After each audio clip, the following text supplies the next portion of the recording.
This is Whiskey Wanderlust. And we're on an expedition to discover how Colorado is elevating craft spirits from grain to glass. We bring whiskey explorers like you an inside look at the distilled stories, colorful characters, and rich flavors that make Colorado a true whiskey frontier. So, pour yourself a dram And join us on an unforgettable journey.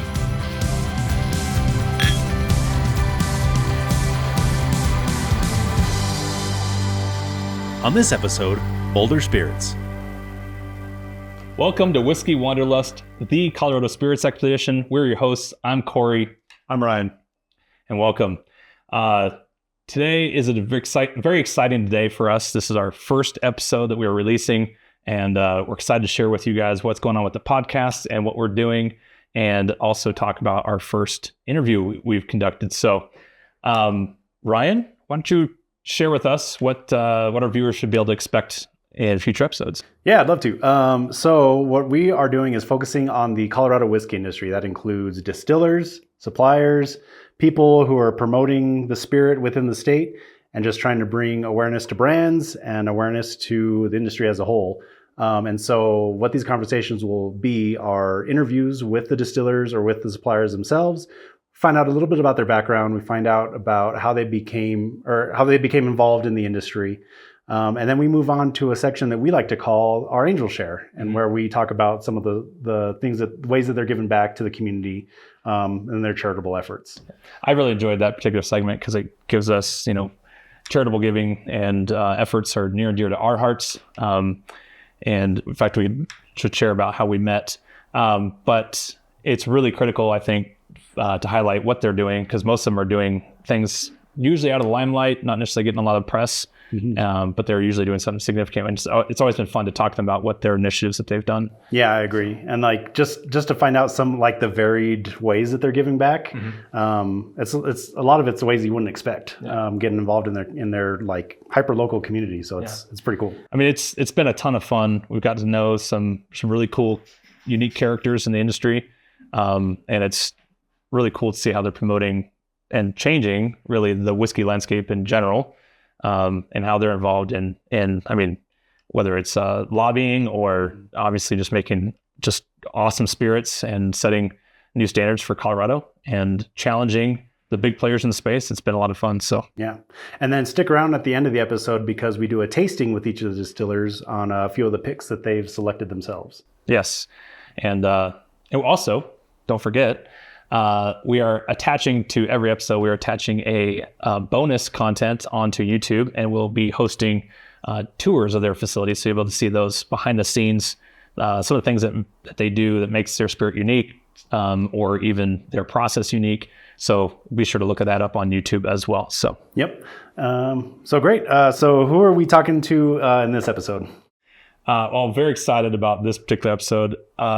This particular episode has been aging in the barrel for a year. It was literally almost a year exactly ago that we recorded this episode.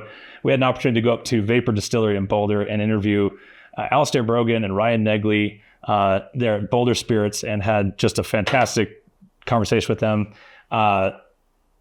Their formation, or their role in forming the American Single Malt category in America, which is an exciting thing, which we're still waiting on a decision, but it should be one of those things any day now, right? But yeah, just like every good government project, right? Yeah, it was any day now. Back a year ago when we did the interview. So. Correct, it was, and still waiting on that. But obviously, Alastair, originally from Scotland, very fascinating character, came to the States and is doing his best to create a new category with the traditional malt grains, which is not necessarily something that America has been accustomed to for so long. So that's super cool. What particularly stood out to you in the interview? Well, I got to say, when we first started doing the podcast, I was very new to whiskey, and so I knew very little, and so that's probably going to come out in the episode. But since then, I've learned a lot, and through talking to these distillers, I've really gained a lot of knowledge about the process, about the grains, and everything. And I think one of the things that stood out to me was just how involved they are in that effort to bring the American Single Malt in as an official category, to establish the rules behind its production. And so that was really interesting to me. And so. Yeah, and you guys will have an opportunity to hear kind of some more of the science, kind of nerdy science behind the distilling here in Colorado. They were very scientific when they went to build their still, and the particular challenges that they have here in a dry climate with wide temperature swings and all the kinds of things they did to make sure they are producing a quality spirit. And obviously they won a lot of awards. They're getting a lot of recognition on the national scene. Mm-hmm. They make a great product. And we had an opportunity to try this particular whiskey, which I'll save the title for that one when you get to the tasting. But we really enjoyed our particular tasting in this episode. This is one of my favorites from last year, and so it's pretty good stuff. Yep. So with that, enjoy the show. Alistair, Brogan, Ryan Negley, Boulder Spirits. Thank you guys for being on the show. We really appreciate you taking the time. Happy to be here. Thanks for coming up. Pleasure. So, Alastair, let's start with you. Judging from your accent, you're from California. Is that correct? South Texas. South Texas. Yeah, Southern. I pinned it. So, tell us how did you get here? What is your background, and how did you get here, and why Boulder Spirits? From my accent, yeah, I'm from Scotland. I'm from Glasgow in Scotland. This is my third career. I was in the military for 10 years back in Scotland, in the UK. Then was running a business for 15 years. And then I met my wife, who was from Pennsylvania. And we lived in Scotland for about 6 or 7 years. And then circumstances changed, and we made a decision one day to move to the US. And so we've now been here for 12 years. And we brought our at the time, 1-year-old and 3-year-old Scottish-born kids over, but they're now fully Americanized. So yeah, that's been 12 years now I've been in the US. Okay. So how did you end up in Denver and Boulder then? Like what led you guys here? Honestly, looked at a map. I love this story. Looked at a map. I'd been to the US maybe 20, 25 times before. Looked at a map of the US, went too cold, too hot, too crowded on the West Coast, hurricanes, tornadoes, New York, Boston, and we came over to Colorado, did a bit of research, because I've been skiing here many, many times before, did a bit of research, Boulder, rented a house for a month. By the time we left, we bought a house, moved back to the UK for 6 months while I was getting my visa. No problems if you're married to an American. And within 7 months of returning, I was back here, starting to become a US resident. Right. How did you and your wife meet? Did you meet here in the States, or was it in Scotland? I was in Tampa, met her in a restaurant. Love at first sight. Okay. And within 6 months, she was living in Scotland with me. The way to stay in Scotland is to do education. So she had 2 years to do a degree. And after 2 years, just before 2 years, before she was deported, I married her. Okay. Were you in Tampa was it on vacation? Meeting my family, actually. Oh, okay. Just have a family holiday with my parents, my brother, my sister from Australia. We all were meeting, and then I met my wife. So yeah. Oh, big international family sounds like. Yeah. Well, as soon as we all moved out of Scotland, as soon as we were able to. So one moved to Australia, one moved to London, and I stayed behind until I moved. So I was in a family business for 15 years until it was sold in 2009. And then I thought, what do I want to do? I didn't non-compete for 3 years. And I thought, well, go to the US. And what I was going to do was buy a still, come to the US, and almost as a hobby, make American Single Malt Whiskey. And it was going to be a hobby 50-50. But literally, as soon as it started, boom, it was 100%. So what did you do in the family business? Oil and gas. Oil and gas? So distribution, fuel cards, supplying fleets in the UK. And it was purchased by an Irish company. And literally, once it was sold, I never looked back. You get absorbed in whatever you're doing, the work you're doing at the time. I loved the military, that was fantastic, but wanted to move on. The family business was great. But, once I started distilling, things completely changed. So oil and gas was distillation there, but I don't think that's where your passion for distillation came from. So tell us, what led to that passion? I think being brought up in Scotland, Scotch whiskey is such a huge part of Scotland. 1.5 billion bottles are exported from Scotland, and we got 141 distilleries the size of single malt whiskey distilleries the size of Colorado. So you were brought up with it, and it was something I wanted to do. I wanted to be honest, I wanted to be a bit more creative and see how I would do with that. And I had several friends who were master distillers in Scotland. So the fundamentals, I didn't have a background in it, but the fundamentals are the same. Once you get those fundamentals, what we believe here is that in Colorado, you're going to then have other things that are going to influence your whiskey, and it's going to make it very, very unique and very high quality. And that is, first of all, the still that I brought in.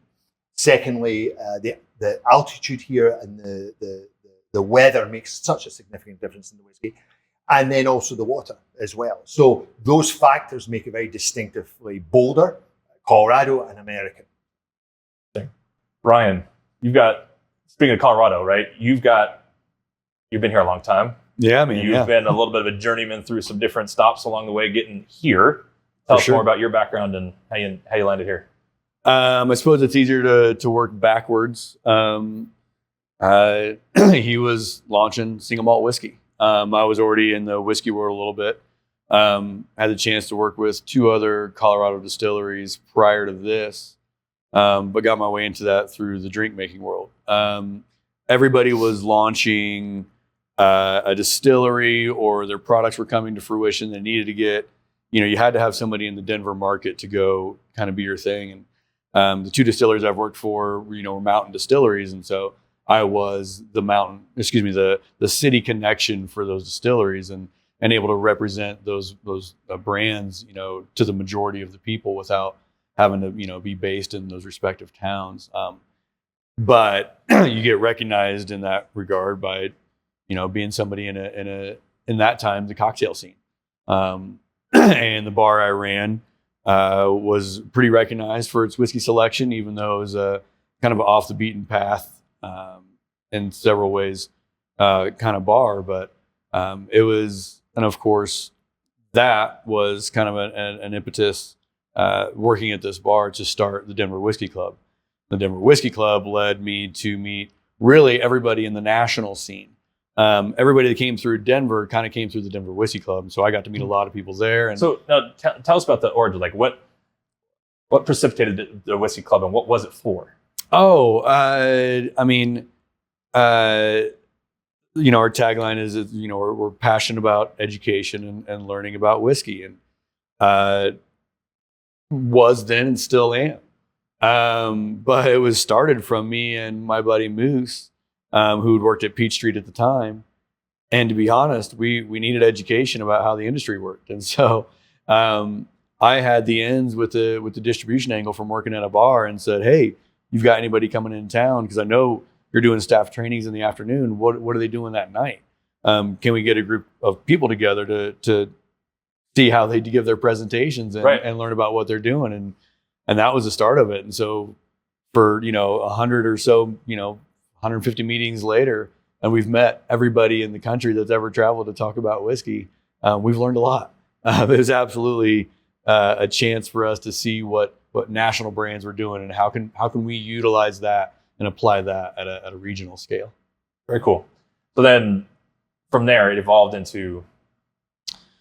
Yeah, I mean, Denver Whiskey Club, you start getting noticed from brands, and especially all the local folks start coming to these club meetings. And of course, some of the local brands are also presenting at the club meetings, and you just kind of get to be known. And as it goes on, I was getting deeper in just the knowledge and the rich history of whiskey, and I can talk just about any portion of the last 400 years of whiskey and whiskey production and whiskey history. And so brands want that.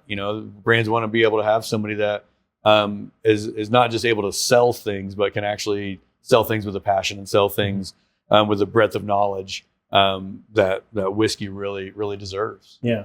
And so at the time, when you're with your involvement with the Denver Whiskey Club, how big was the membership by the time? Email list is a couple thousand big. Monthly meetings we capped at around 65 people. Mm-hmm. Space of whatever room was available, right? And size of economics, to be honest. But yeah, we've been less than active in the last handful of years, COVID, of course, but all of us that were leading the club, we've all, gone on, we're doing brand work, or we're doing distillery work, we're doing distillery consultation, or we own a soda company, just other avenues that have taken us away from the activity of the group, but the spirit lives on for sure. Very cool. What do you believe the impact that having this community of whiskey lovers brought to Colorado and to Denver and to Colorado? It was having a landing place for teams that when they're planning their national tour of their national brand ambassadors and saying, "Oh, we stop in Denver, we've already got a room of 60 people waiting to see us when we get there." Yeah, being a stop on the map, that really helped. And Denver is there's always New York, Chicago, LA, throw in a Miami and a Dallas too. But when national brands want to experiment a little bit on a market, they come to Colorado. We're thirsty out here. We're a great test market to see how everything will filter out into the smaller markets. And so Denver was always one of those hot spots to stop, post launch in New York and LA and Miami and Chicago, you came to Denver. So is that how you met Alistair? Was through the club then, or how that? How we actually met. Yeah. I remember speaking. I do. I remember the first time I met you. That I remember. But it was actually at Breckenridge, still on the hill. Oh, you were kind of hanging around these guys, but I don't think you had committed anything to here yet. But you were going around being that affable Scotsman. Hi, I'm from Scotland. I'm going to make whiskey here, and we were all going, all right. You got the proper American treatment from us. Yeah, because our whiskey hadn't been launched by that time. We were still at that stage where before the launch, there was lots of cleaning up to do, whether it be branding, marketing, understanding what we needed to do. So after that, Ryan and I sat down, and I think there was a little bit of you interviewing me rather than me interviewing you, because, if you're going to put your name on something, if you're going to put your name in a company, you want that company, you want to know what that pathway is. And so we spoke a lot about the labeling, the bottling, the quality, the standards before it was even launched. And then we launched it, and it was a collaboration on that launch because I was still feeling my way. I mean, in business, you've got to be a jack of all trades. Sometimes you're not that great at certain aspects. So you need that collaboration. You need that team that's able to do those things. Right. So I recognize that. And I think now Ryan is just over 5 years now. We've been working together. Which means we launched American Single Malt Whiskey 5 years ago. Yeah. I pretty much came on with the launch of the brand.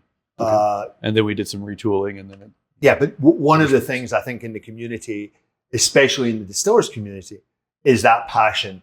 It's a rich vein of passion that goes through everybody.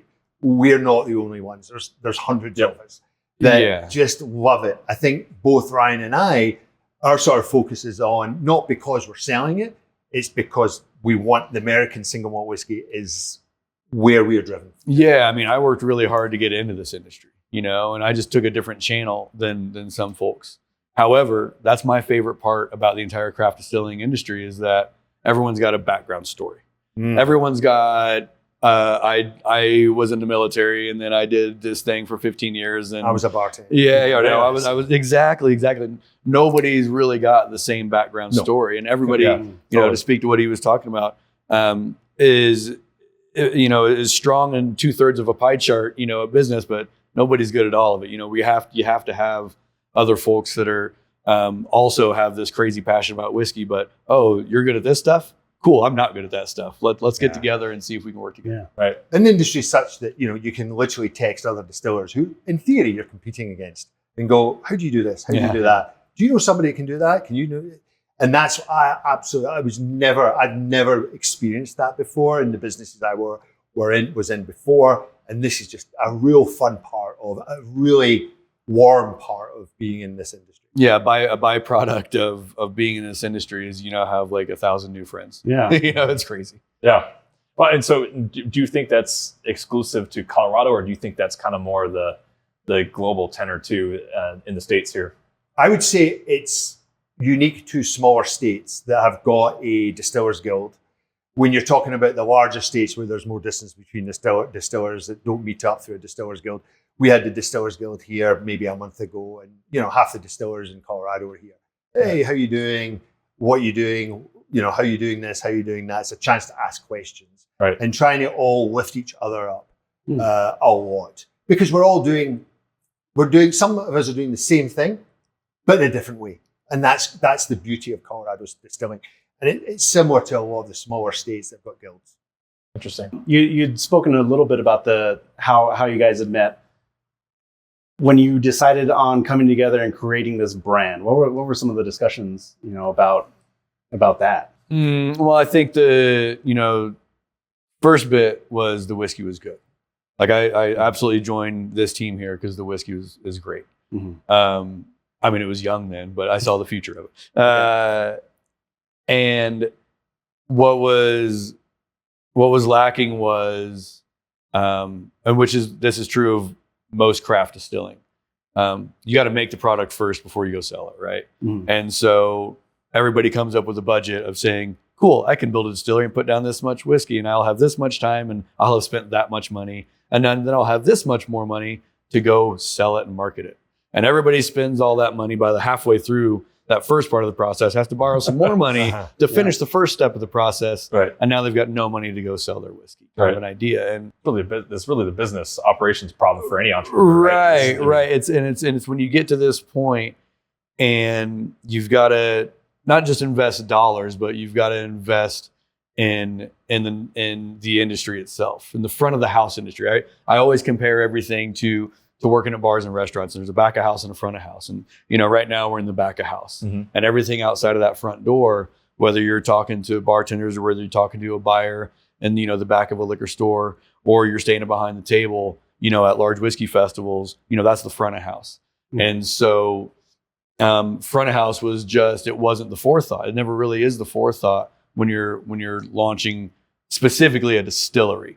When you're launching a brand, you're thinking about it. When you're launching just the distillery and the factory and all that kind of stuff, that's a secondary thought. So when I joined the team, it was, we got to shift focus to what is going to attract, folks to this beautiful whiskey that we're making here. First thing was, just upgrade on the bottle and the label, and that's more or less an easy thing to do. It's a lot of personalities kind of coming together to say, hey, what is going to tell our story just on a shelf. Mm-hmm. Right. But the rest of it is getting out there and building relationships in this industry and in this industry community. So bourbon is America's spirit, right? Mm-hmm. So they say. So why American Single Malt? Like, why did you choose that? And I mean, especially when you're going to go build a brand, right? There's a lot of big brands out there, but they're all doing bourbon. So why American Single Malt? Maybe bourbon's too easy. I think Europeans don't really know about bourbon. We've got grain whiskey, we've got single malt whiskey, which encompasses Scotch in most of Europe. Our grain whiskey is, we don't, think Johnny Walker. We've got a lot of grain whiskey. Here you've got 4 main whiskeys with the 4 main grains. So I naively thought I could educate the American people to American Single Malt Whiskey. But when I came across, I learned very quickly that wasn't going to happen. So it's an education like everything, bourbon is an education in Europe, American Single Malt Whiskey is an education in America. So we've all got our preferences in food and drink. And it's a slow process. It's going to take a little longer than I thought. Mm-hmm. But that interest in American Single Malt Whiskey is absolutely accelerating. And again, with the Tax and Trade Bureau, standard recognition to have American Single Malt Whiskey as an official whiskey category. At the moment, it's under the auspices of malt whiskey. You guys had a role in that, right?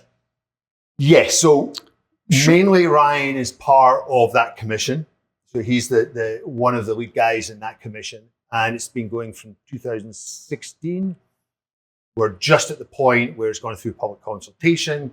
We're hoping it's more of an administration sign-off rather than a legal sign-off or anything like that. Mm-hmm.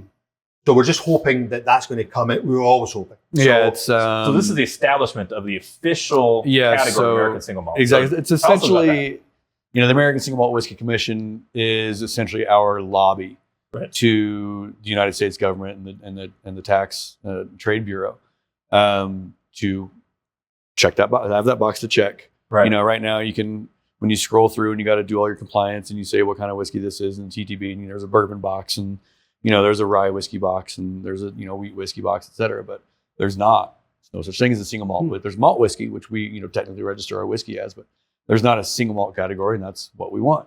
And this goes back to the collaborative nature of this industry. I wasn't a part of this at the time, but yeah, back in 15 or 16, 8 or 9 folks gathered around a table in Chicago, hashed out the generic rules of American single malt whiskey as a kind of an amalgamation of Scotch whiskey rules and American whiskey rules. And that literally took them about 30 minutes. They were like, all right, well, what do we do now? So they sat around and drank some beers and talked about taking over the world and the future of American whiskey, But, mind you, none of our whiskey was aged yet. Only really, a handful of distilleries that actually had, properly aged whiskey at the time. But they were going for the barley. That's exactly. And so this is incredibly important. The second we get this category, and as far as the pipeline of it, it's been introduced. It's had public comment. The public comment period is closed. We're literally waiting for the TTB just to say, "Here you go." It's very cool. It's made it through. Like everyone stamped and everyone said yes. Right. Hopefully that's any day, of course, but we've been saying any day for a couple of years now. So now there's rules and standards for bourbon and Scotch, right? And some of these other spirits. Very regulated, yeah. What is the standard then for American single malt that you guys are? It doesn't really stray that far from either of those whiskey rules. Like I said, it's kind of a little baby of the two, but first and foremost, it's kind of, you just break it down. American single malt whiskey. American means here, right? Anywhere within our United States. Single, everywhere around the world, that word single means one distillery. So we can't buy, one of our friends' single malt whiskeys or malt whiskeys and bring it here and say, oh, we're going to make single malt. That's not single malt. Single is one distillery. Malt meaning 100% malted barley. Perfect. We're all in handshake agreements on that. Yeah. Right now, the majority of us are in the category where it says it's at least 51% malt. But we're all obviously saying it's 100% malted barley because it is. And then, of course, do you have to age it in a freshly charred brand new oak barrel? Currently, if you're registered as malt whiskey, yes, you do. But if you're not, if you're registering under a different whiskey category, an outlier, and you're aging in used oak, well, I'm pointing at the wrong barrels, aging in used oak, then no, you're still part of the American single malt category because that's what we want. We want to explore new flavors. And up until now, straight bourbon, straight rye, straight malt, all of these categories are dominated by the new oak barrel by law. Right. And so we've been kind of confided by this flavor of the brand new oak barrel. And malt whiskey doesn't, in different parts of the country, can play very well in used oak.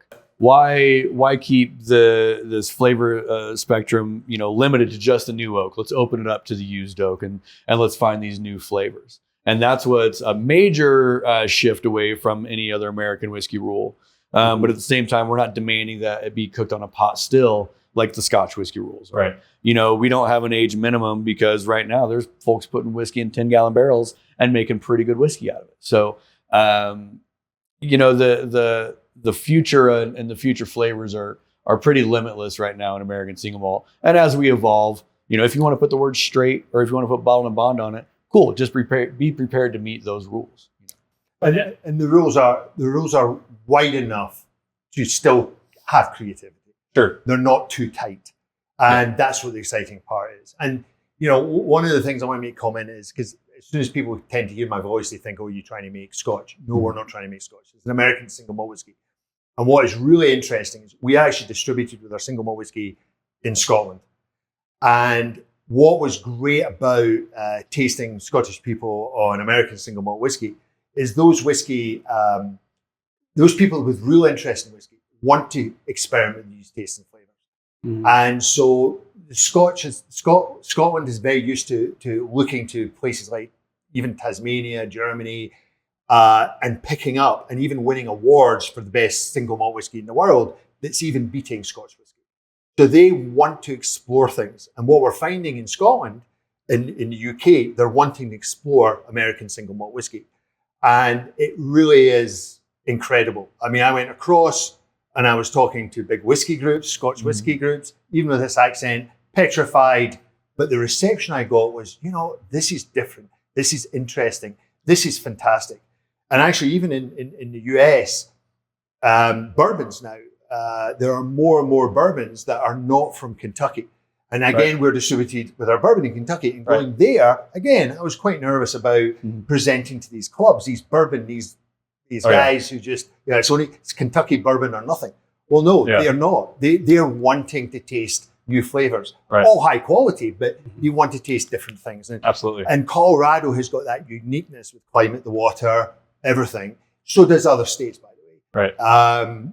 They've got that uniqueness. So it's opening up that whiskey library for people around the world. Absolutely. And so American Single Malt is kind of the next step in evolution of whiskey, it seems, in America. You absolutely said that. Those are your words, and I will quote you on that for sure. We're out there trying to make it be so, right? Okay. We're not trying to battle bourbon. Like that's not a thing, right? We're bourbon is the steak and rye is the potatoes, and we're trying to be, a little dessert there at the end, kind of a thing. Like we know our place. Like we're not coming in and going to change how people eat and drink. Like bourbon is king, and we know that. But we love single malt whiskey, and we love what our friends across the country are doing with their single malt whiskeys. And malt is just something that I was attracted. I was a bourbon nerd for so long. But every time I started trying malt whiskey, and that's just where my palate started leaning. Right. And then you think about Scotch owning that word single malt. Well, they don't, because there's 40 countries around the world that make single malt whiskey. So they made it famous, but the rest of us are making, new flavors of it. Right. So, I started out in the Scotch world. I'm a little bit of a interesting person, right? Being an American, like coming in from the Scotch side of things was a little bit interesting. You're a black sheep in the whiskey world right now. And I worked my way backwards to bourbon. And the one thing I really appreciate about Scotch is the richness and stuff that it's parted by the used barrels, the port and sherry barrels, stuff that they extract a lot of flavor and stuff from. Right. And I think I learned from you too that they make more port and sherry there than they can actually sell. And it's simply for the barrels. Port and sherry are there to condition the barrels to then dump it, and I mean dump it down the drain. Yes. In a lot of occasions, and then send them up to Scotland or come across here more and more with those conditioned barrels with port and sherry that's sitting in the wood. It's not, it's not the 19th century anymore. Yeah. Port isn't, a very large consumed item. Correct. That they now have an exit strategy for this oak and this fledgling little whiskey industry. They can use it because they're cheap bastards, and they'll take any used oak barrel that they get their hands on, kind of an idea, right? And then all of a sudden, whiskey goes this, port goes this. Well, there's no supply for this. Well, yeah, there is. We're going to make some port. You're going to put in that barrel because we need that flavor. Right. Yeah. And so I think that's really cool, though, that the category opens up possibilities of us adopting those types of barrel stuff here to give more creativity and flavor to the spirit. The American whiskey consumer had never tasted a bourbon that was finished in a wine barrel or a fortified wine barrel or anything else like that. Really until the 90s and 2000s. And that's the craft industry coming in and saying, we don't have to do what y'all have been doing this whole time. The idea that creating something sexy has to be based on tradition, that's an old way of thinking. Let's find new flavors and let's find new avenues of way to find that flavor. With the blossoming, craft distilling industry that started happening at the end of the 90s and early 2000s. It was an absolute boon for the consumer to find new flavors. And now, the big industries have caught on, and they go out there and they innovate, and they're finishing in wine barrels, and they're creating American single malt whiskeys from the biggest houses in the world now. And this craft influence over this modern way that we're consuming whiskey is pretty wonderful. It's a great place to be in. It's a great place to feel influential when you're the larger house that you're involved in, the smaller piece of the puzzle that you are. And I think that's why a lot of us are in the craft industry, is to kind of put out some of that personal creativity and be a part of this flavor spectrum. So you had mentioned that the oldest product you're putting out now is 7 years old. 7 years ago, American Single Malt, where did it stand then? And did you foresee just this blossoming industry in the American Single Malt category? If you build it, people will come. No, I was pretty naive. I just thought, this is what I want to do. And, America's a big country. And if I get a high quality product in what I am passionate about, other things will follow. Now, that's not, great business sense. I get that. But remember, this was going to be a hobby for me. So I started, and as soon as you start, it just starts rolling on, because you've got to wait a long time for that whiskey to know whether or what that whiskey is going to turn out with. I mean, even after 2 years being a straight whiskey, here with this climate, it wasn't there. We waited another year before we felt that it was right to put in the market. And that was a whole year addition to what we thought, that was the right choice. Absolutely. And everybody's got a different background story on what led them to craft distilling and what led them into this industry as a whole.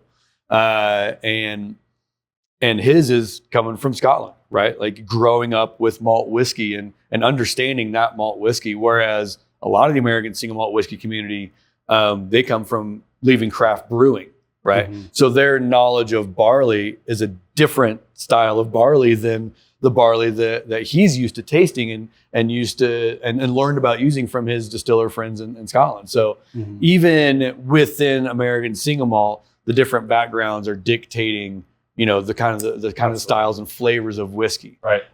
Just purely based on where you were born, And I'm sure we could have a whole episode that's dedicated to the bourbon monster. That's in terms of its size, the behemoth stuff that it is. Sure. The allocation, which is marketing word for you pay too much, but I mean, getting down to the craft side, I mean, even the choice of barley you're saying is critical to making a good product. Well, to Ryan's point about the backgrounds there's a lot of brewery backgrounds to a lot of the people in craft distilling. So when I came across, I wanted to make sure I started with the very best. And the malted barley that I bring across is grown for single malt. Most of the malted barley in the US, they don't use malted barley in the US as flavoring to whiskey. They use it to help break maybe 5-6% to help break down the enzymes in the mash for bourbons, but they don't use it as a flavoring. And so it's very, very different. So bringing that in, I knew I wasn't going to get any wayward flavors. I knew the protein levels, I knew the sugar levels, I knew the yields I was going to get. So stick to that basis. I imported that. There's 3 or 4 of us in the US doing that. I imported the yeast, which 65% of all single malt whiskey throughout the world is made from this type of yeast, this make of yeast. So I imported those 2 things. I imported the still from Forsyth and Rothes, a pot still that was really designed for really the climate in American single malt whiskey here. So tell us about that a little bit more, because I mean, that's a very unique. You have a challenge here because we're dry climate, high altitude, not like Scotland at all, right? Not like Kentucky. Tell us about that.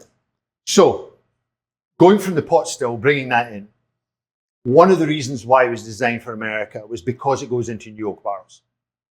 So what we wanted to do was have a pot still that gave us less reflux. Less reflux means you get heavier whiskey. Heavier whiskey then has got a better chance of living with that new char than, let's say, a light whiskey would have, where it could be overtaken by the barrel. You know, bourbons eventually get overtaken by the barrel, but we wanted that heavy whiskey to go in so it stood a better chance. So coming out with a 7-year-old, now, you know, we're tasting it constantly because when is it going to actually peak? Now, I'm not going to be the best judge of that because I'm more second fill. It'll be the sort of Ryan and rest of the people who are more used to that chart.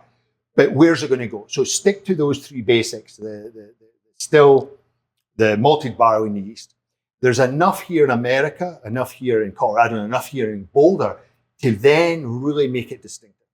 So the climate, which has a huge impact on the maturation side, the new oak barrel, which it's uniquely American, climate uniquely Colorado, and then we use El Dorado water 6 miles down the road from here, which is again uniquely Boulder. So there is enough of that. You know, in Scotland, a lot of them are using the same yeast, same malted barley. They're located next to each other, same owners, same distillers. Right. The unique part of their whiskies is influenced by the shape of the still. So our still was designed with that specifically in mind. And what we've created is a very unique whiskey that only that still can provide. Now, we are actually doing some whiskey. We're playing around with other malting houses and creating whiskies with local malted barley. And we're doing the processes identical in every way. But the difference is unbelievable. Yeah. Not in a bad way, uniqueness. It's really, really different. New. And it's fun. It really, really is to see those differences. And to touch on it from a Scotch drinker's, take, Glenmorangie would make a terrible American single malt, right? Their still is 100 feet tall or whatever, and tall and skinny, and kind of a Pope hat looking thing, and it's a lot of reflux. It's really clean, really, really, it's pretty, but it's really, really light on the palate. Well, that's not going to age in fresh oak, well, right, in a hot climate. Edgedoor, on the other hand, stumpy little thing making some big fat rich whiskey. I bet that would make pretty good American single malt whiskey, Interesting. So the shape of the still is vital to the flavor of our whiskey. Let's speak a little bit to some of the challenges, but even the benefits of aging in a dry, high climate like Colorado, especially with some variance in weather. It gets a little bit warm in the summer, a little cool in the winter, right? Mm-hmm. Talk about some of that. It's neat because it is unique to the traditional whiskey world. We know Scotland's temperate climate. We know Kentucky's, hot, cold, but the humidity level is always, high. Here and in the Southwest and the rest of the West, our humidity levels are go all over the place. And so that's kind of the super fun thing. I would, you said advantage versus disadvantage. The disadvantage, the scare of it going into it was, shit, is it going to get over oaked? What is the precipice where, we're going to hit it. It's going to be, too much. And now everything's got to be, done under X amount of years old. Mm-hmm. We haven't hit that yet. Our friends in the state that are also making single malt whiskey that are a few years ahead of us, we're tasting their whiskey too, right? And they haven't hit, a mark that's too much oak. So the fear, I think, as we've gotten into it over the years, has gone down, and the joy of tasting really delicious, 5, 6, 7, coming up on some 8-year stuff, whiskey is just fun. It's fun, but what we don't age faster out here. Like that's I have to be absolutely implicit about that. We don't say that, our drier climate is aging whiskey faster. It's aging whiskey differently. Interesting. Aging whiskey differently. And for right now, we're experiencing a ton of oak impact in a shorter amount of time. That doesn't mean that esters are forming at a faster rate. That just means we're seeing more oak impact at a faster time. Interesting. And we discussed earlier about the other impact is because we've got this semi-arid climate, we get huge swings in temperature. Swings in temperature is swings in pressure. So that the pressure in the barrel is trying to catch up with the pressure outside and vice versa. Mm-hmm. So when you plug that barrel, and we put our new make spirit and plug the barrel, what instantly happens is a lot, maybe 7-8 liters, will soak into that char, those canals that have been created by that charring. And then what happens is, because of those swings and pressures, it gets sucked into that char filter. It's a huge rate. And best guess will be 2 to 3 times faster, because what then happens is the ethanol and the water particles are getting extracted through the porous skin of the oak. But they're getting extracted at a different proportion than you would if you were in Scotland, if you were or in the Northwest, if you were in Santa Fe, if you were in Texas. And what we find here is we put our liquid in about 120 proof, 60 ABV, and it'll climb because the water particles are getting extracted at a disproportional rate than maybe if you were another climate. Interesting. Whereas in the Pacific Northwest, temperate climate, where you're putting it in at let's say 120, it's going to go down. So because of the humidity, dry or warm humidity out in the atmosphere. And that's what's great about talking about American single malt whiskey, is just by pure size of our country, right? And the latitude lines that we hit. Absolutely. You can make single malt whiskey in the south of Texas, or the east of Texas, and it's gonna have a ton of. We got long, hot summers. Yeah. Whereas you go northwest Maine, Minnesota, Alaska, Yeah. Great single malt whiskey coming out of Alaska. There with whiskey, if we took our whiskeys and traded them in aging locations, man, we would have different whiskey if we go and age our stuff. Completely different. Up in Alaska. So what is it coming out of the barrel then? Once you decide to crack the barrel and That is proprietary information. Don't have this. Way to go, Ryan. Does it eventually even out? I guess is my question. Does it come back down? Not yet. Oh wow. Okay. So the 7-year-old will come out on average, because every barrel is going to be different. On average, it's coming out a little higher. Oh, okay. So and that's one of the reasons we can't keep it in the barrel for 20 years, because it's not going to be. There won't be anything left. There won't be anything left. And it's fascinating because America's got 5 microclimates that are going to have completely different tastes of whiskey, even though they'll make the identical whiskey. Whereas Scotland's got one climate, cold, and cold, which and wet. Yeah. And to Ryan's point, none of us ever say that it ages faster. There are chemical reactions that are happening in that barrel that will not happen in Scotland, will not happen in another state of in the country, but vice versa. Things are going, and that's the fascinating thing, where the whiskey, especially single malt, because there is a depth and complexity to single malt whiskey that I would suggest over bourbon. So as you see the states opening up single malt whiskies, it's going to be a fascinating, and it is, taste profiles of each state. Yeah. And Colorado has got, I think we're second as far as population to distilleries. Colorado's got a lot of experience, but what's coming out of Colorado is spectacular. Yeah. I'll tell you what. When you look at the category of whiskey in America, what's coming out of Colorado is pretty impressive. I moved out of Arizona to come here to get to the mountains, and my whiskey journey started in Arizona. But when I left 5 years ago, I think there was 5 or 6 distilleries in the entire state. Moving here, all of a sudden, I find the Distillers Guild, the trail map, and I'm like, holy smokes, there's so many. Well, there's a lot of distilleries here, and I started tasting. I was like, man, these guys are doing some really good stuff. So that ties into, I think, a really good segue into you and I talked about it, right? About Colorado and what people's expectations in the U.S. Because there are those people out there that says, no, I will only buy bourbon from Kentucky. Right. There's even they want to cross into Tennessee, right? And instead, there's places all over the country that are doing really well. But Colorado, you mentioned on the call that there's a growing appetite for Colorado whiskey. Yeah. Tell me why, and what do you guys see for the future of Colorado in the whiskey industry? I think what we've got here is just, besides being just this wonderful, magical place that we all get to be in here, you follow craft brewing and you follow craft distilling. There's a ton of distilleries in Oregon and in California and in New York and in Colorado, because that's in Michigan. There's a lot of craft brewing that was going on there. Colorado, though, is unique because there's a lot of like-mindedness in the sense that people want to express their creativity here. And so we have just a lot of very passionate people that are already in the distilling industry, because Colorado was a place that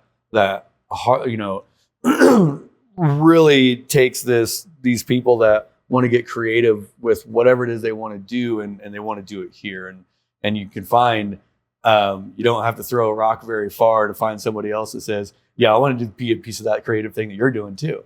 It doesn't even have to be part of the same industry, but there's a mindset here that we want to see other people's fun, creative ideas blossom and grow. And there is something special out here. And is our climate different? Absolutely. But the fact of the matter is, we're all taking the same base of 4 ingredients of grains and water and yeast and oak and making a product, at the brass scale. But what we're doing out here is being different on purpose, right? And being different, not for the sake of, I just want to be different from Kentucky, but it's being different because we like being different. And on that, that community side of the distillers, we had you mentioned the Spirits Trail. Yeah. The Spirits Trail is the only community-owned trail for whiskey or distillers in the whole of the US, because a lot of them are privately owned. Interesting. Like there's a conglomerate of companies or distilleries like the Kentucky Trail, whereas this is community owned.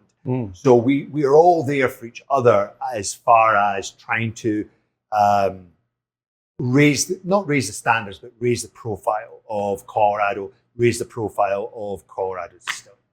And a great place to be. Yeah, and that perception's changing, right? I mean, you mentioned not just seeing Colorado as just 2-year-old whiskey anymore. Right, and that's the huge part right there is the rest of the country that is kind of just still getting into the craft distilling world that is 5 to 7, 10 years behind Colorado. Mm-hmm. They're just now putting out their 2-year-old whiskey, and we're past that. Consistently, our top distilleries are 5 to 10-year-old whiskey, and out here 5-year-old whiskey is really good. A few of us have proven that point, that 5-year-old whiskey can be really good and world-class whiskey. Yeah. And it's something that it's not stopping. We're going to continue just with our depth of distilleries that we have here, with the array of spirits that are coming out of Colorado. We're going to continue to be a force as a whole. It's not, I don't say we as Boulder Spirits, I say we as Colorado. Yeah. Where do you think the industry is sitting right now? Because Colorado is kind of known as a beer state, right? Craft beer. Where do you think it's sitting now currently, and where is it going as far as being known as like a whiskey state? If you're in the whiskey world, right? If you're a whiskey person, if you're in your local whiskey club and you're like, you've already heard about Colorado. If you're east of the Mississippi, Colorado's, of course, New Belgium and Fat Tire and all these, these things that started Coors, all those years ago, Coors, right?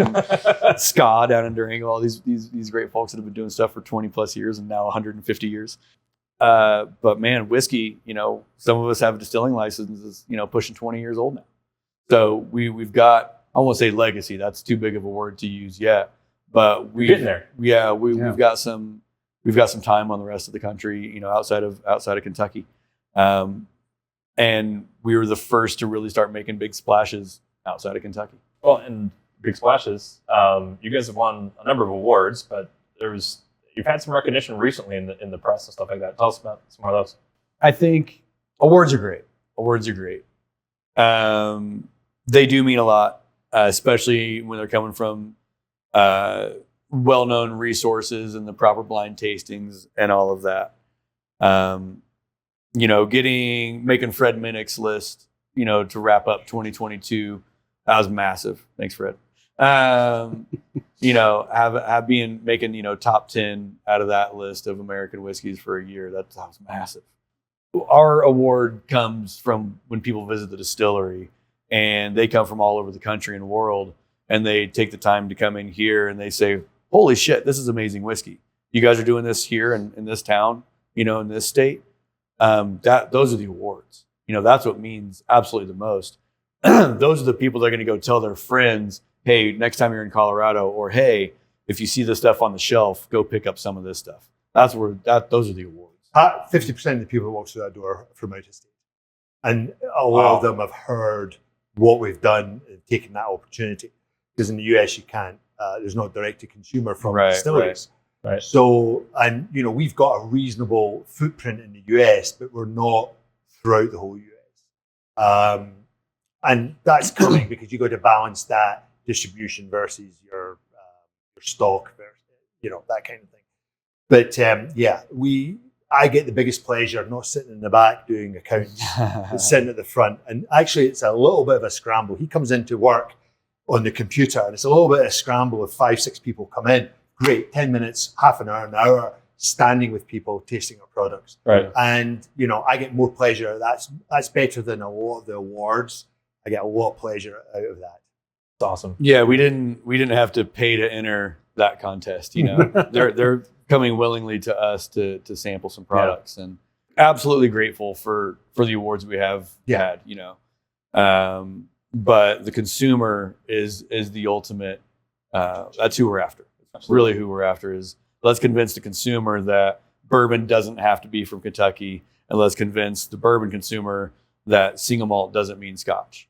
And let's talk about how great these two things can be in their own lanes. And you taking it down from going after awards and even trying to tackle. I mean, you mentioned you're not going to try to convert bourbon lovers into. Yeah. You want to influence that, right? But you mentioned the steak and potatoes, right? But you take that down a little bit to the community, and you talked about the community of distillery stuff. But let's talk about the community for a minute, because one of our passions, personally, as part of this thing too, is we want to focus on what you guys are doing back to the community as a section to work on the age share appropriately, right? And so, tell us a little bit how you guys have been giving back to the community, and I think specifically there was you brought some stuff up earlier in our discussions, but also specifically about the Marshall Fire, right? You guys got involved with that. Obviously, that was a devastating fire, national news, 1,084 homes. Yeah, 1,084 homes, yeah. So tell us a little bit more about that project, and then what else you guys are doing for that. Who are you talking about, the Marshall Yeah, Fire? yeah. So whiskey's an expensive hobby. Still a hobby. Yeah, right. No, it's beyond that now. But Proof is whiskey right here. is of course capital intensive, and we're a small business. We're a tiny little baby business, and when tragedy happens to a community, everybody wants to help out any way that they can. Small businesses will do what they can, but typically, you find how much ever's in your wallet and you can open up. But we have whiskey, and this stuff can be more than just an intrinsic cost of goods dollar value, right? Whiskey itself is about sharing and about having conversation and building community in and of itself. So when the fire happened, of course we wanted to help. There's just what the heck do you do about 1,000 people, families losing their homes, and beyond that, all the homes that were damaged, just the ones that burnt down. But there was a fund that was built, the Boulder Community Fund, and we said, all right, let's do something for that. We have whiskey. Let's make a whiskey for it. The fire department, as it turns out, was very busy at that time.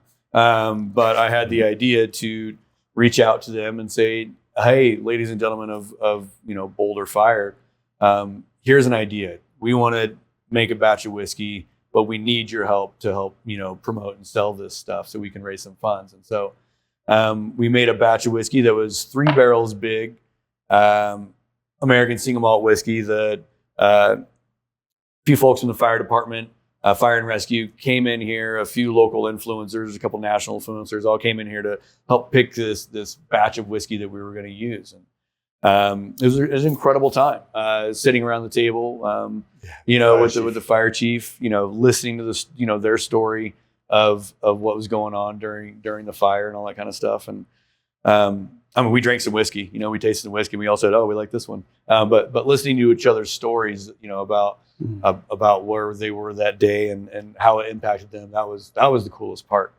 Fast forward a few months, this batch of whiskey gets put together. I forget how many bottles, 400 or 500 bottles. 500. We were able to sell this whiskey. Of course, we were able to raise way more money than we could have ever done just as a small business and chipping our few bucks into the kitty. So when all was said and done, we sold out of this whiskey. It was bottled at a very specific number of 108.4 proof for the 1,084 homes. And yeah, it took a few months to sell all of it, but I forget the final number. It was like the final number was just over $40,000. Yeah, that's we were able to write two different checks over 2 periods of time, and Wow. It was great. I don't know if you have a chance to donate $40,000 or not, but it feels pretty cool. Absolutely. Wow. Yeah. And you mentioned there's some other things you guys are giving to. To Ryan's point about whiskey, is the cost of goods for us. If we've got the whiskey, we try and use it. And we every year, probably 30 or 40 charities, we'll give like free tours out. Tour for 10 people. We'll give old-fashioned kits with our whiskies in, and they then go to auction, and they tend to raise a tour that would cost $200 if you booked it online, $700-800 sometimes. Yeah. Oh, wow. Which is great because the charities benefit for less input by us.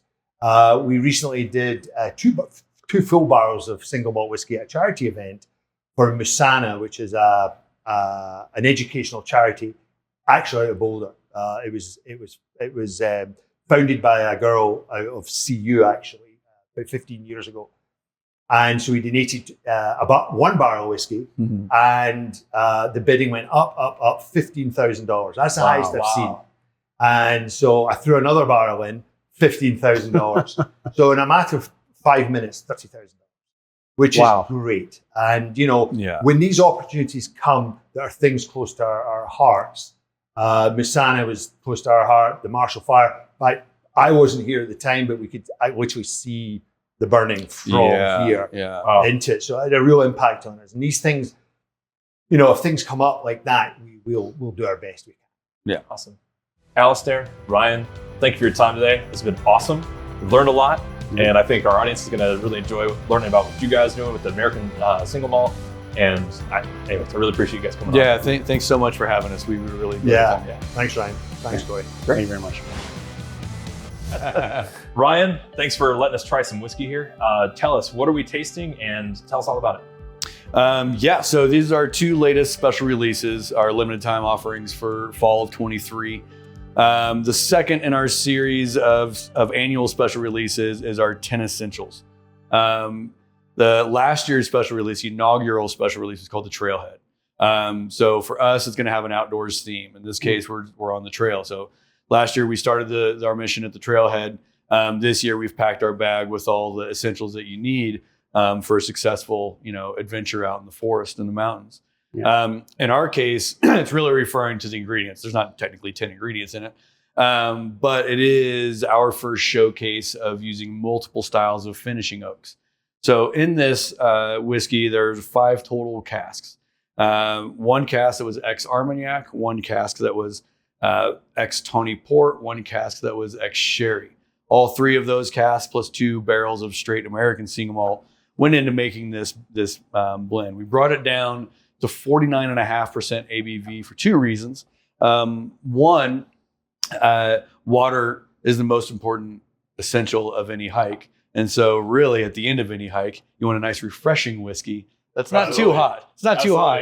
That 50% stuff, that's just too much. But 49.5%, and it just drank very well. I thought about it at about 110, but it was just too much spice going on.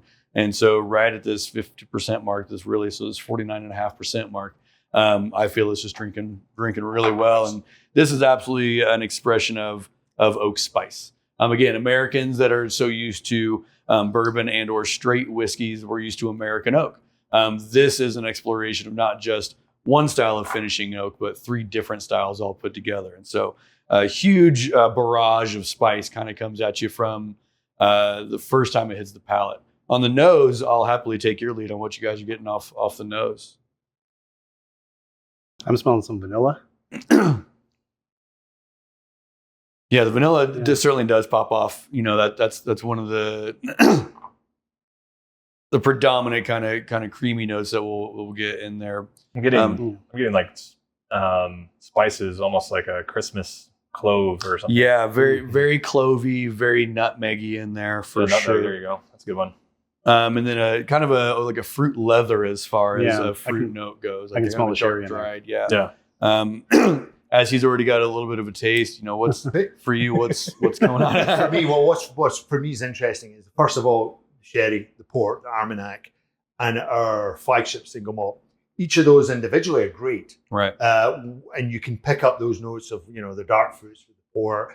I would always go tiki with the sherry, but for this, it's a blend. And it's a blend. And what was interesting was the blend is not necessarily in even proportions. It's a blend. So everything was different, and it changed the whole profile each time. And for me, nothing stands out from port, sherry, Armagnac. It's that lovely blend, which is very different from each one. And we took a long time proofing this whiskey, from out of cask into tote into bottle was about a 4-month process. Oh wow! So we spent a lot of time just slowly adding the water.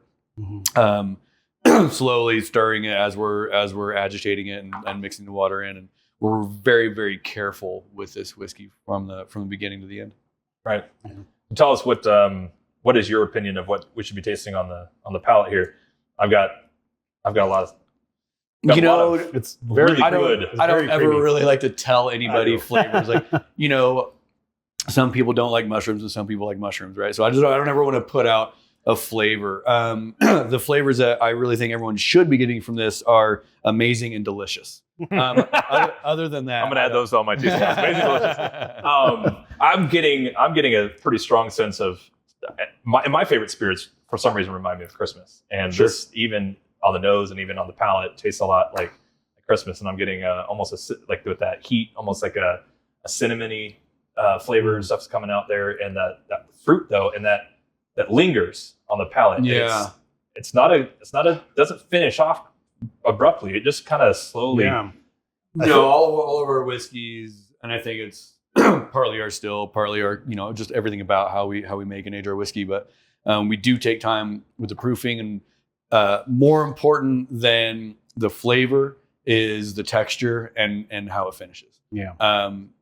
Flavors are, again, they're so subjective that we can find somebody that likes, a certain kind of whiskey versus this kind of whiskey, but texture and the finish, that's showing off how we're distilling. Right. Yeah. It's very creamy. Yeah. And it's great. The finish just lingers and just, it's better as it just hangs in there. This is, and I will say one flavor about this whiskey that most Americans don't really get, but marzipan. Like this is an absolute marzipan of a whiskey. Marzipan. Yeah, and I agree. It's a sum of the 4 parts. It's not the individual ones. Yeah, because if you tasted the individual ones, they're very, very unique and got real prominent flavor profiles. When you blend it into that, the way it's been blended, it calms everything down a little bit. So this is probably one of the most difficult to identify those flavors and tastes. Yeah. Over the individual ones, Yeah. Sherry, port, Armagnac. But that kind of depth, as a whiskey consumer, that's what I enjoy getting after. Yeah, it's a beautiful mix. Sure. It's really good. And then the next one over here on the right, straight whiskey, right? So this is just an expression of American oak. We started with the 10 essentials because I wanted to give you that depth of different styles of flavor and bring it back to straight American whiskey, so we know what just American oak tastes like, right? Just those vanillins that are in American oak that aren't in some of the other, European oaks, and give you some of the, take away some of those elements of the fruits and the fortified wines, right? And just get back to what straight American whiskey is. And for us, the ability to put bottled and bond on a label, that was huge. That was absolutely a huge piece of our growth and development. And today, as we're filming this, of course, but in the grander scheme of things, this is the oldest bottled and bond single malt in the United States. Wow. That has 7 years on it. Nobody's been able to hit that mark and put that sense on it. And so, of course, that means it's straight whiskey, right? It never saw used oak at any point of its life. This is strictly virgin, freshly charred oak of the same season. It's not 7 and 8 years put together, right? It's bottled and bond American whiskey first. And so really this is, it's fun for us to be able to say all those things. And it's fun for us to express a whiskey that the still was built around, and create it. Americans don't tend to put age statements on. This age statement really is not about, oh, look how old it is. It's almost a statement. We're here now as far as age is concerned. Absolutely. Yeah. I mean, It's letting everyone know where we're at. it's letting everybody know, because I don't think age statements are going to be really a thing with single malt whiskies going forward, as they aren't really with the bourbons. Right. This Scotch whiskey, they've got themselves in a bit of a hole. So, a lot of the Scotch whiskies now, it's going to be the youngest barrel. So if the youngest barrel is 5 years, it has to be 5 years, 10 years, and it can be whatever after that. As Ryan said, this is all 7 years. This is not, there's no younger one than that. There's no older one than that. And certainly this had a lot of specifically European oak spice to it. And the spices here, it's absolutely like that cinnamon, that classic American whiskey, especially in Colorado. We all have this cinnamon that rips right down the middle of the palate. And then where are the fruit notes developing when this stuff is younger? It's a lot more apple forward as we're getting into the age. It's kind of, evolving, and at the 4 and 5 year mark, there's a little bit of that stewed apple, and at 7 year mark, it's just changed into, for me, it's almost like apricot-y. It smells very floral, like Yes. it's sweet. But like apricot, like walking through the orchard kind of apricot, not like taking a bite out. I was actually thinking peaches, There kind of you on go. the borderline of oranges, Yeah. orange peel. But There's kind of a citrus note to it, this is an expression of American single malt whiskey, right? But you're absolutely right. It kind of has that same vanilla, caramel, honey profile that is very common in the American, and not as sweet as bourbon, obviously, but it's got a good nose, and that palate is got a good finish too. 100 proof. That's drinking real nice. Yeah, Absolutely. And for me, it tastes, where this one is very creamy. This one is very crisp. Yeah, there you go. It's great. There you go. Yeah. So this would always be my go-to, whereas this would be, after dinner. An occasion. Yeah. Relaxing. Yeah, this is like like a nightly dinner. This is Christmas dinner. Right. Well, cheers, guys. I appreciate y'all coming down. Absolutely. Thank you very Having a little much. bit of whiskey. It's been fun. Seeing the place. Yeah. Cheers, guys. To y'all. Cheers.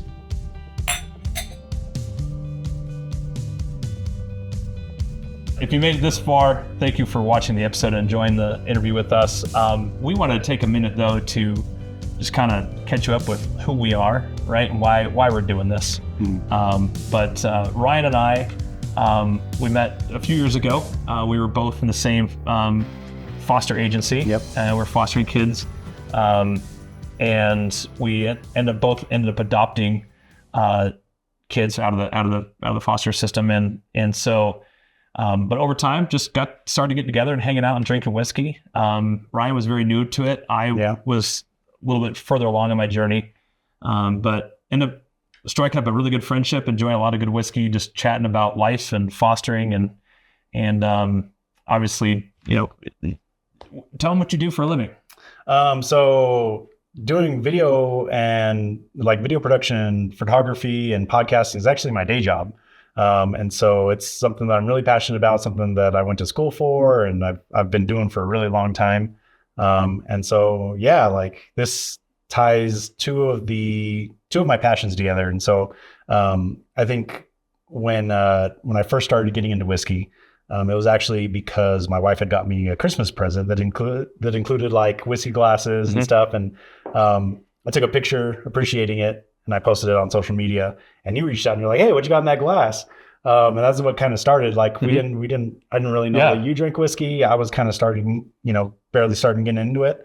And then, so we started going out, checking out just local, would you call them bars or? I mean, Cork and Cask. I mean, there was a couple other places that, other places we enjoyed, and just started exploring, trying to find places that had good, obviously good whiskey lists, right, to pick from, and so kind of pick what we wanted to.